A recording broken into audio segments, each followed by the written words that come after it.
नमस्कार साथियों, स्वागत है आपका अपने YouTube चैनल पर। दोस्तों, देश के सर्वोच्च न्यायालय के मुख्य न्यायाधीश DY चंद्रचूड़ का कार्यकाल 10 नवंबर 2024 को समाप्त हो रहा है।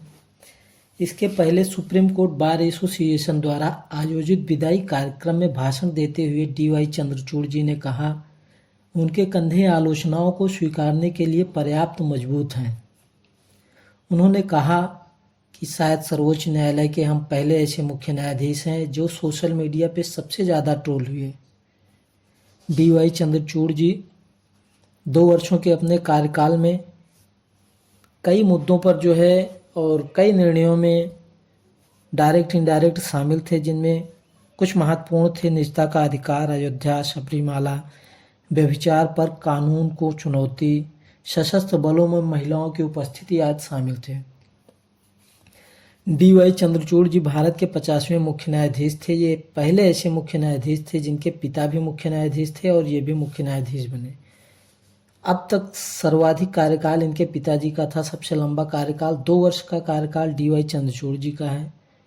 तो दोस्तों, आज हम बताएंगे इनके पहले कौन देश का मुख्य न्यायाधीश था, इनके बाद कौन मुख्य न्यायाधीश होगा और रिटायरमेंट के बाद मुख्य न्यायाधीशों को क्या सुविधाएं मिलती हैं।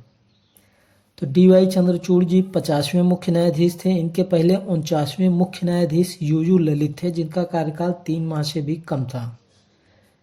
और 51वें मुख्य न्यायाधीश होंगे संजीव खन्ना जी, जिनका कार्यकाल DY चंद्रचूड़ के रिटायरमेंट के बाद चालू होगा। 11 नवंबर 2024 से चालू होगा और 13 मई 2025 तक, 11 नवंबर 2024 से 13 मई 2025 तक 6 माह की अवधि के लिए भारत के मुख्य न्यायाधीश के रूप में कार्य करेंगे। कौन कार्य करेंगे? संजीव खन्ना जी। इनका क्रम है 51वां। और इनके बाद आएंगे 52वें स्थान पर दोस्तों BR गवई, जो 14 मई 2025 से 23 नवंबर 2025 तक 6 माह के लिए देश के मुख्य न्यायाधीश होंगे। तो ये 49वें UU ललित, 50वें DY चंद्रचूड़, 51वें संजीव खन्ना और 52वें BR गवई हैं।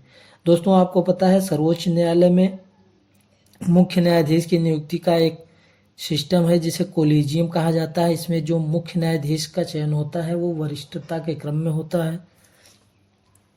तो जो सबसे वरिष्ठ होता है वह मुख्य न्यायाधीश बनता है, चाहे उसका जितना छोटा कार्यकाल हो।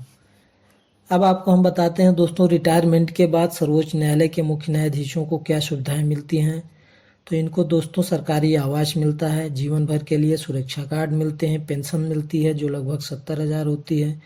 रिटायरमेंट के बाद जीवन भर के लिए नौकर और ड्राइवर मिलेंगे तथा कुछ अन्य भत्ते जैसे चिकित्सा भत्ता रिटायरमेंट के बाद भी इनके पास अधिकार होता है। सर्वोच्च न्यायालय इनसे कुछ विशेष मामलों पर सलाह मांग सकता है, जांच के लिए कह सकता है, लेकिन इनकी सलाह को मानने के लिए सर्वोच्च न्यायालय बाध्य नहीं होता। तो ये थे दोस्तों देश के 50वें मुख्य न्यायाधीश DY चंद्रचूड़, जिनका कार्यकाल 10 नवंबर 2024 को समाप्त हो गया, जिनका अंतिम कार्य दिवस 8 नवंबर 2024 था, क्योंकि 9 और 10 नवंबर को दोस्तों शनिवार रविवार होने की वजह से छुट्टी है। और 11 नवंबर से मुख्य न्यायाधीश होंगे संजीव खन्ना जी, जो शपथ ग्रहण करेंगे। तो ये देश के मुख्य न्यायाधीश हैं सर्वोच्च न्यायालय के। दोस्तों, आशा है आपको वीडियो अच्छा लगा होगा, तो चैनल को सब्सक्राइब करें। धन्यवाद।